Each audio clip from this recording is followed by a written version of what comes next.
So in this life, we have teachable moments. When you're a teacher in the classroom, those teachable moments are easy to capture. But when you're out here in the world, if you're a teacher or a student, sometimes it's hard to catch those lessons to get those teachable moments in. This is a teachable moment. So I've learned about these people. And there's some comparisons I'm going to make. When you go to the psych ward in the United States of America, minions of the Pope come in and start judging you against the Bible using their, shall we say, esoteric skills or their third eye or their third ear to get into your head and analyze you. And if they decide against you in these psych wards, then the hand drops on you and they do what they want to you. If they don't decide against you, they still drop something on you, but it's not as rough or as rude or as mean. And those are priests, Catholic priests, and they're civilians who work evil magic to scare us in the psych wards and to implant thoughts and memories and visions that aren't true and to surround us with evil hauntings. But it's people pretending to be angels and demons. Now, when you look at the incarceration system, jail, I've never been to prison. Prison is for long-term hard criminals. I've worked with people who are in prison, and I've worked with people pre- and post-release to help them. And they're called returning citizens. And a lot of people who are incarcerated should not be. But the deputies use the same manipulations in jail that the Roman Catholics and the Pope's civilians use against us in the psych wards here in the United States. So the deputies and the jailers use those things. And then we have the streets and the other inmates. The other inmates also use those things to try and own and control your physical body, your mental body, and your heart and your spiritual body. Then you have the homeless system. When you get out of jail and you need help in the homeless system, I've found that there's many connections directly from jail to any homeless programs in the area. And there are people who use the same manipulations, but then it becomes the people on the streets doing the same things that the deputies did inside, that some of the other inmates did, also that the trustees do to you, which are inmates who are given free reign to walk around and given special privilege in all the jails and prisons around the country, the United States. They're called trustees. They're inmates, but they're kind of like interns for the cops, for the pigs. Not the good police, but the pigs. Most trustees are like little goats for the pigs. They go out and eat all the trash that nobody else wants to do. And so that's what the trustees and some of the deputies do. They do the same work that the workers for the Pope and the Roman Catholics do, and the ancient male gang rape society does. Then after you get out of the homeless programs and you get into transitional programs like where I'm living now, and you go to the television room, people will come in and aggressively talk to you and then say they're not being so. And those are the streets and the Pope's civilians and the gangs of the government using those same tools to intimidate people out here, find out information and handle us, try and figure out how to profit from us. So that's a comparison between transitional services, homeless services, incarceration, and psychiatric incarceration. This is the United States today. I've been experiencing the system and studying it since I moved to Reston, Virginia at age 4 in 1976. So there's a lot of comparisons and a lot of things you can do. And when you ask someone directly, they totally deny it. Yet for some reason, people around me have my personal information that should not.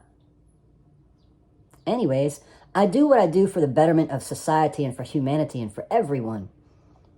And because I'm making this video today, which is February 23rd, 2024, I'm going to wait till I'm out of this establishment before I publish it. And I will make every effort to take the name of this facility out of any videos or anything that I make. Please forgive me if I make a mistake. I'm mentally ill, and I've told you that since I got here. And that doesn't mean take advantage of me. Because the term mentally ill is a term I use so that normal, common, average people can relate to me as mentally ill. Now, as a servant of God, which is what I am, and I've come here from the palace of God, and soon I will speak like a man. Soon I'll be permitted to say things I was not permitted to say before. And I will not say them here. I'll say them in real life. And to the leaders of the world who have so evilly juxtaposed their success and their families' luxurious lifestyles so that the rest of the millions and millions and millions of people here in the United States, hundreds of millions, can be their footstools. And lest we say they would like the world to be the footstool of the United States of America. We are not here to be your footstools. We are not here to make your families our footstools. We are here to stop you and to teach the world that there is a way to do this without mass murder or killing. And if you don't know what the difference between murder is and killing, I suggest you find a way to understand God and the goodness of God, not the evil of God. And my invitation was given to me by our friend Jesus, Jesus Christ, Jesus the Messiah, Christos, many different names, many different languages. Same human being from years ago who represented the evil tragedies that happened over and over again of crucifixion. And they weren't just always people nailed to nicely created carpenter crosses. A lot of people were just nailed to trees. A lot of people were nailed to trees.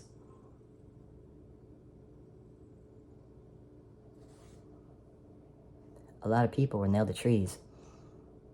And a lot of people hide that fact. And a lot of people hide the fact that in the United States of America, it's contentious whether or not it's okay to murder babies that are still in the mothers.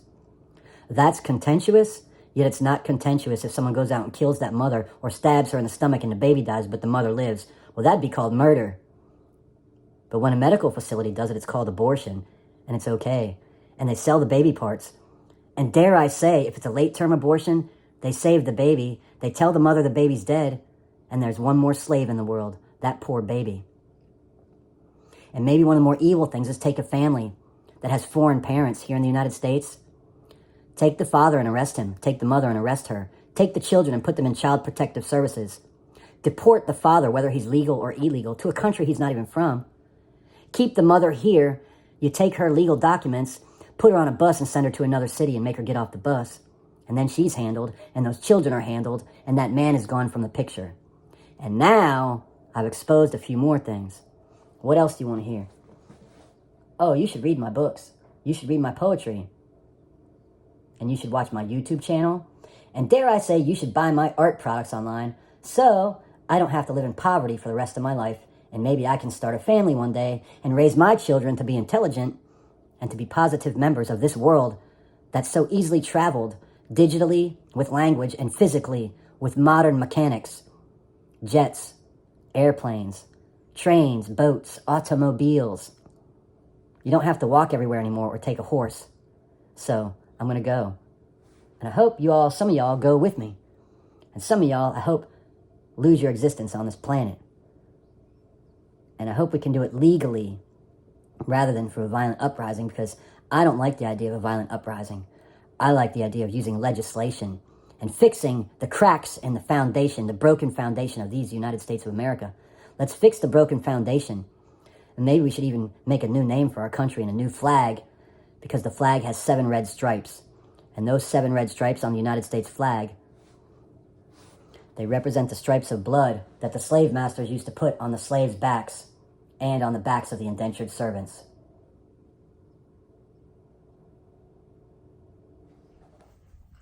And so, what I'm figuring out, see, I grew up in a place called Reston, Virginia, which was a social experiment on how to conduct the new suburban integrated communities that integrates all kinds of people. And it was an experiment on humanity in Reston, Virginia, just here outside of Washington, D.C., by families, many of them with global travel, diplomatic immunity, and families that have been in government here in the United States since its beginning, the inception of the United States of America. So Reston, Virginia, they tested out a lot of stuff and then applied it worldwide. One example is Dart Drug, which was called Drug Fair. Then it was called Dart Drug with a target symbol with the arrow in it. And that was at Hunter's Woods Shopping Center, which no longer exists in Reston, Virginia anymore. But they tested basically everything you need in these mixed plan communities of wealth and poverty, light skin and dark skin, and many languages and people from all over the world. They figured out the process of how to manage these communities with dentists, with doctors, with landscaping crews, with laundry and maid services, with food services, with food delivery, with grocery stores, with drug stores. And so if you found out and figured out how to perfect that, then you can recreate it. Just Mom's Bakery. Lake Ann Plaza, Reston, Virginia is still there. They used to have the video game shop. We also had ice cream, Sweet Tooth, where all the young upstarts hung out and played video games and smoked cigarettes and caused trouble as kids. Little punk rockers. Their dad ran the store. One of their dads. They also had a clothing store attached, a used clothing store. There was a used bookstore. So there's a lot of things that Reston did to figure out the future so all these families could profit from it worldwide as they started Restons throughout the planet and throughout the nation. And everybody has their own little town somewhere in the world. But they figured these things out. Now I'm figuring out the experiments. So they figure out how to experiment on people and control the mentality. Mental control. Govern mental. They're governing our mental states. And now technology is used. Substances that we call either drugs or medication are used. The media is used. Electronics are used. Signals are used. Drones are used. Little flying machines. You might think you're hearing something. It could be a drone that's using a unidirectional speaker, which is much like a unidirectional microphone. A drone comes down. You can't hear it or see it, but it's making a sound and putting it down to your head. It's audibly putting sounds around you.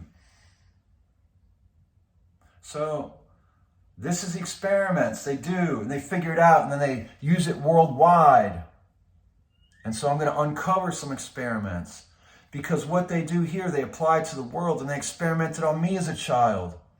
And I'm coming out the other end of it, alone, hungry, just getting out of homelessness after many years, and identifying that they did this to me. Who is they? Who is they? The very top of they, or one of their chief leaders, was Dr. Robert DuPont, who personally used to meet with me regularly as a child and do his experiments upon me. Look up Dr. Robert DuPont during the Carter presidency, Jimmy Carter, and the Reagan presidency, and ask yourself, is that what we want? Is all this what we want? And have you seen what's happened to the family and to the individual in the United States of America? And do you know how much we are in debt due to our government just a few minutes from here? The federal government on Capitol Hill. Do you know how much each individual person in the United States owes to the United States government? And so let's figure this out to make a better planet for everyone, not just for those few families who everybody owes $34 trillion to as they travel the world and continue this evil murder and gang rape and drug your community machine that nobody seems to really be taking notice of or figuring out what to do. And the streets are just as evil as the federal government. They'll drug you, kill you, incarcerate you, and enslave you, which means they're the same as the government, which means they're just one more branch of what the government does. And the police are used as well, and a few dirty police and evil police make the rest look terrible. And these judges who abuse their gavel, guilty, take them away, have incarcerated knowingly. Since this country was started, they incarcerate people who are innocent, and they know they're innocent, and judges will incarcerate people. So we have a lot of work to do, and it's done right over here at Capitol Hill. And that's what I do. While y'all all say you're too busy to even feed a brother, family and friends. This many people have helped me, and that many people I will care for if I ever have a chance. The rest, who knows? You better start to pray. Y'all have a good day. Slave master, well, you better run away.